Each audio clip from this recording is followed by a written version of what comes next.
I'm Holly. I'm part of the Mental Health and Wellbeing team here at the Active Wellbeing Society.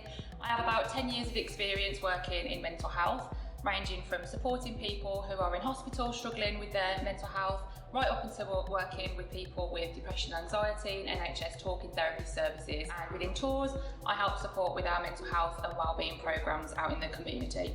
Hi, I'm Charlie from the Virtual Wellbeing Project here at the Active Wellbeing Society. For a number of years, I was a lived experience peer support worker, and then I gained some qualifications in mental health, which meant I could move into support work. Moved on to project leadership, including leading projects for the NHS, supporting people as they move back into independence from psychiatric wards.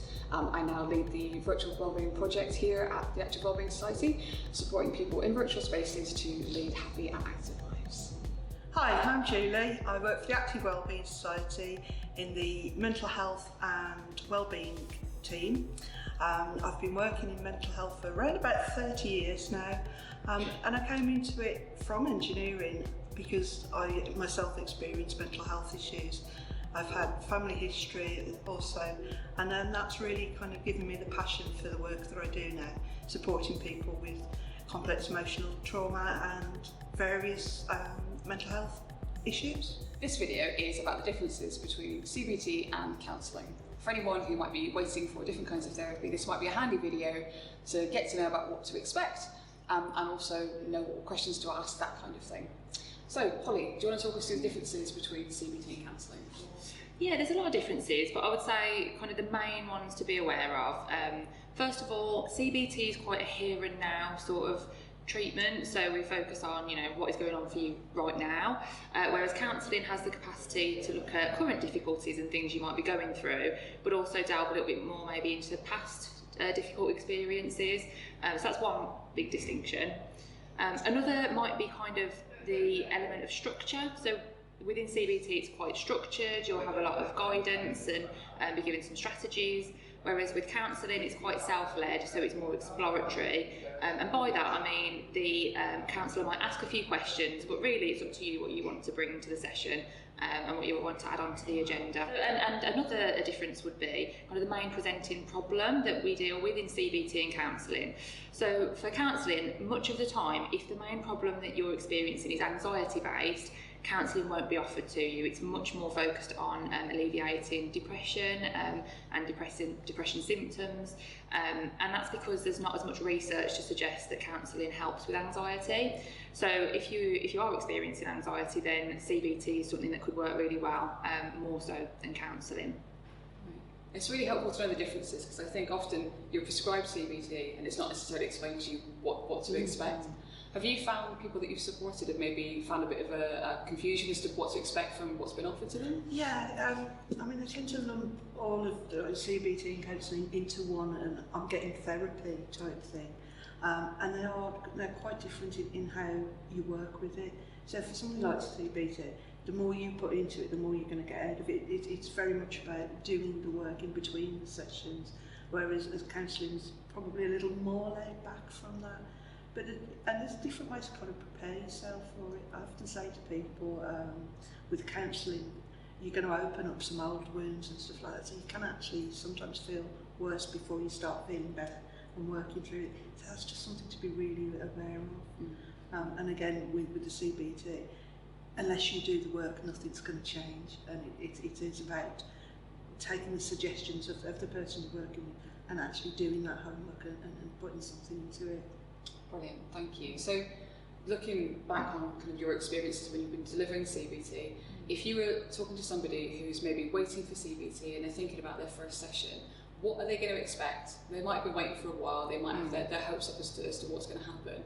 You've got someone at home who's been watching this and they're thinking, okay, what can I do to prepare, or how can I kind of mentally prepare, emotionally prepare? What is that first session really going to entail? I mean, first and foremost, it's getting to know each other, and getting to know your practitioner or therapist and them you. There may be certain, kind of room to explore what's brought you to that session and a bit of background and an overview. But quite quickly, you might find that you start talking a little bit more about what CBT is and the practicalities. So together you may look at what we call a vicious cycle. So that could be identifying difficult thoughts, feelings and behaviours that are cropping up for you, and really starting to drill down into an understanding, a shared understanding of what's going on for you at the moment. So whilst there will be space, and there should be space, to talk about kind of the situation and what's led you to get in touch, often it will be quite quickly that you can delve into more solutions. Right, how can we understand this? And doing some exercises together, kind of written exercises, or talking through that cycle. And what do those kind of written exercises entail? Because I know from the support work that I've done, and I imagine it's a similar experience to you, there can be a little bit of a pushback initially from that kind of homework exercise, where particularly if you were maybe expecting more of a counselling model, if you don't know that that's something you're going to be asked to do, what does that usually entail, particularly in those initial first few weeks? What could somebody expect from that? It's a good question. I think it will vary on what kind of problems or difficulties that you're bringing to the session, but generally it will be firstly about filling in what might be referred to as a 5 areas diagram. So again, it's different boxes where you put down what are your thoughts, what am I doing that might be unhelpful, or is bothering me at the moment, how am I feeling, and trying to use that framework to understand what's keeping the depression or anxiety alive, kind of thing. And then from that, it might be filling in a diary, you know, every day. So what have you done, or any difficult thoughts that you've had. Again, you know, for some people, writing things down and a lot of written work isn't something that they feel comfortable with, and that's fine. You can adapt it however you need to. We can draw, you can do a voice message on your phone, you know, whatever it is that helps you. It's mainly about just logging and noticing the thoughts and the behaviours. So it'd be something along those lines. So just from a lived experience perspective, Julie, what has the feedback been in terms of the most profound change for people in their experiences of those kind of practices, that homework style? Yeah, for me, it's been the kind of getting the jumble out of your head and being able to either write it down, put it down in some way that you can actually work with it in a logical order. So for me personally, when I've had CBT, it's kind of almost been really overwhelming, the stuff that's in there, and not knowing where to start. So by kind of putting it down bit by bit, I could go, right, I'm choosing to work on this, and then perhaps the next session I'm going to choose to work on that. So it just gives you some leeway into doing it, and some way in without feeling totally overwhelmed. Absolutely. Sometimes when you're looking at all the issues, and there can be so many sometimes in life, can't there, particularly when you can look at social issues, financial issues, emotive issues, all those kinds of things. Sometimes it can be good just to take that beat and go, right, we're going to focus on this area, and this is what we're going to do the work on. What can the work look like in CBT when it actually kind of comes down to it?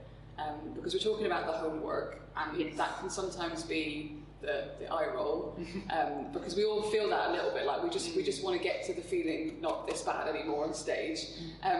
And sometimes being given homework can be but actually the doings of the work is sometimes a bit more internal than the writing stuff down thing. So what can that feel like or be like from the in-session work and the out-of-session work? What is that like during CBT? Being completely honest, it can be challenging. You know, a lot of the time what we're trying to do with CBT is ask someone to confront something that they might have otherwise been avoiding. So it could be actually some anxiety that I'm really worried about X, Y, Z, and I've just been ignoring it, I've been putting it off. So what CBT will do to break that cycle is encourage someone to, in a supported way, confront those fears or anxieties, and that's going to bring up some difficult emotions. It might be that if we're feeling really low, or you know we've got not got a lot of motivation, the work looks like taking really small manageable steps towards achieving a goal, but again that requires us to push through what we kind of are inclined to do, which is kind of shy away from it.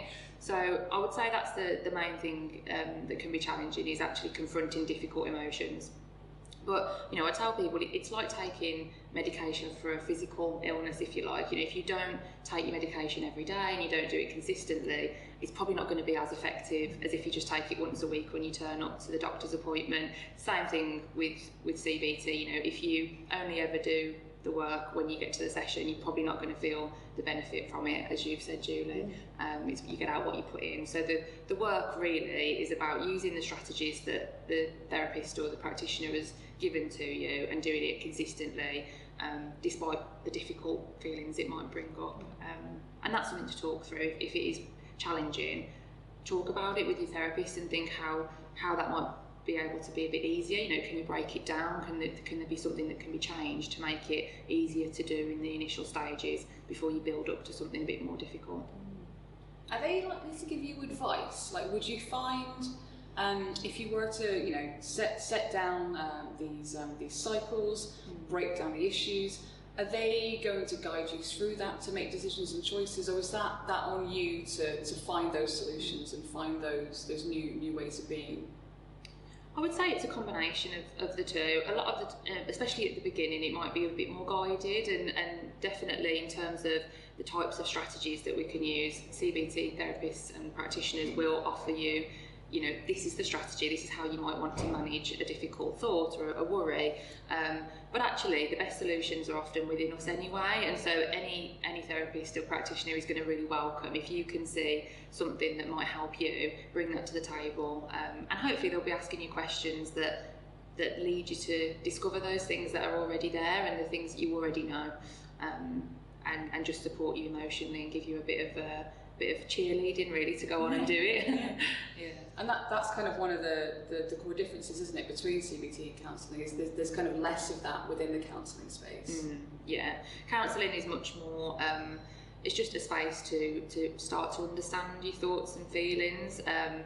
You won't be advised by a counsellor. In fact, often, you know, part of the discipline and the training towards becoming a counsellor is, you know, you shouldn't be leading anyone, you shouldn't be giving advice, but that space often allows people to, again, come to their own conclusions and their own solutions, rather than having strategies per se and advice given to them how to manage the feelings and the thoughts. Absolutely. Sometimes it can be really powerful just to have a structured and permissive space to have what some people would call like a brain fart, almost like where you can kind of have that permission to have that space to explore difficult stuff, but also just kind of unwrap and unravel some of the complicated, like that knot you were talking about earlier, that just gets a bit kind of confused in your headspace, and just have that space to explore that with someone who knows how to unknot those things with you, but not for you, kind of thing. What's the feedback been like from folks that you've been supporting, or from your own journey when you've been through counselling yourself, or when you've supported others who've been through counselling? Has it been different to people who've been through CBT? Very much so. Kind of the counselling, it takes a while to kind of set in, and as I said, often it feels worse at first, and it tends to be longer term from what I do, but people find it useful. Some, but not everybody, because different ways of treatment will support different people and work for those. But for those that it does work for, it works very, very well. For those that don't like that, then it doesn't work so well. So it's also very important to find a counsellor that you're comfortable with. And sometimes the feedback will be that actually I didn't feel comfortable with this other counsellor. And it's actually okay to request a change of counsellor, because that's going to be a key part to actually working with it comfortably, being comfortable with the person that's sat opposite you. So it's like, never be afraid to ask those questions and say, actually, I don't think it's working between you and I, we can do it.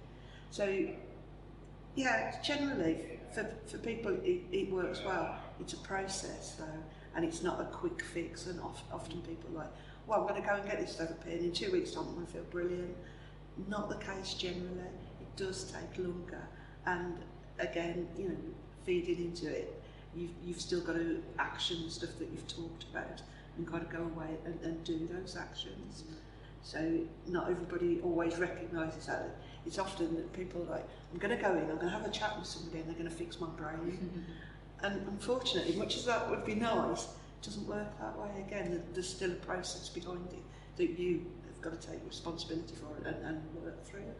Absolutely, and there's also the hard facts, which are often emotional issues, or you know, issues of kind of you know, those behavioural cycles that we get stuck in, can be linked to social issues, or environmental issues, or financial issues, and all those other things are a little bit harder to unpick than just saying, I'm going to challenge that thought when it comes up. Because if you are in financial distress, or if your living situation isn't great, it's a little bit more difficult than going to a counsellor and just talking it through.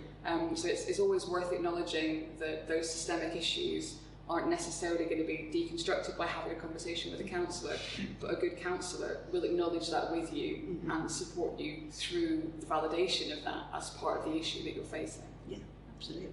There's often extra things that need to be looked at, because it's not just about the unravelling of what's going on a bit. It is kind of looking at all the social aspects and, you know, is my life in order in all of these things to enable me to feel better? And I think I would add to that, you know, in acknowledging that it might not be that either CBT or counselling, it's not one or the other. Sometimes it's a bit of both for that reason. You know, if there are things that are more practical and social things that need to be resolved before someone can, you know, really address the underlying low mood or the underlying experiences, it might be that a bit of CBT to support with motivation and problem solving could be really useful to then go on, you know, to be in the right sort of foundations to go on to explore perhaps some deeper past experiences within a counselling setting. So it's not always necessarily an either or, it could just be, you know, this and then something else. So again, yeah, just talking through that with the therapist will be hopefully quite insightful and get a bit of guidance and advice on it. And yeah, I think that kind of that point about that not being either or, and also choice is part of this as well. And I think particularly when NHS is your only option, you can feel like I have to take what I'm given and this is the only thing that I've got. And while there is an element of truth in that, it's also worth saying you can ask for other things. You can say, I have tried this and I'd like to try something else. And you can also say, I've tried this practitioner, I'd like to try another one. There are other things you can pursue. It just, you know, you might need to have a few different conversations for that to happen. But yeah, how has that been navigated in services that you've worked in the past when people had other questions or if they wanted to try other things? Was there an ease of movement in that, or did that take time? Was that part of the process that you were involved in at all? Yeah, no, absolutely. I mean, it does take time, and I think we always want to work in a person-centred way. A big ethos really though within NHS talking therapy is going with the least invasive or least intrusive intervention first, is what you might hear it referred to as. And what really that means is if somebody may be helped through something that is going to take less of their time, be less emotionally taxing perhaps, or you know, yeah, just kind of the lightest touch option, if you like, first. If that's going to be useful, then we would always prefer to go with that, and then kind of build on that. If we find that perhaps hasn't done the trick, if you like, we can always then layer on more intensive forms of therapy. So there will be, again, as you say, an element of needing to follow that model. However, I think it's really important that people feel empowered to ask questions, to understand why decisions are being made about their care, and to be as involved in those decisions as possible. And I think, you know, for me certainly, where somebody has tried one thing and it hasn't been helpful for them, there's always scope to explore the possibility of something else. It's just about having the conversations, and I think hopefully being satisfied with the answer then as to why something can't happen if it can't happen. I don't know if that answers your question. It does, absolutely, thank you. And I think the other thing as well is that NHS isn't the only option. I think that's the other thing as well, is that NHS is a wonderful resource and we're incredibly fortunate to have what we have. But in terms of free therapy services, it's not the only access, the only point of access. Across the UK, we're very lucky that we have various charities and various organisations that offer counselling services, whether that is through your faith community, whether that is through local community support charities. Sometimes it can be through domestic violence charities or other kind of specific support organisations. So if you, for example, might be having a barrier to access via a GP for whatever reason, there are other routes that you can pursue, and there are usually geographic directories of where you can find free or low cost or subsidised therapy services in your area. So that's always another thing that I would always mention to people, because there's specialist other therapy models if you're looking beyond things like CBT and counselling, that it might be worth looking into as well. And I think on that, you know, it's a really good point that you make, and even within the counselling sort of modality, if you like, or kind of type of therapy, it might be that the type of past experiences that someone needs support with needs a much longer term kind of input, as you've said, than what the NHS talking therapies are able to provide, and perhaps a little bit more of a specialist knowledge and background. So, you know, for example, things like sexual violence and things of that nature, it would be kind of safer for somebody to have a longer term intervention with someone that has a specialism within that type of experience, and that might not be something that's offered within your location, your NHS local service, and you may be offered some, you know, kind of details of somewhere else that could provide that. So even within counselling, there might be certain things that need to be explored elsewhere outside of the NHS. So that could be a conversation that the practitioner has with you as well, just to set expectations around that. Absolutely, and those kind of expectations management thing is so important, because you are giving so much of yourself when you go to counselling, and you are offering that little piece of your soul along with a big bundle of hope when you go to counselling, whether it is CBT or straight up counselling, and knowing that is a shared agreement that you have with that person. And that understanding that they're also invested in you too, whether that is being able to say to you, your specialism isn't my area, but I can signpost you to someone who is. I think that's a really honest, cards on the table approach, and is really, really valued by a lot of people.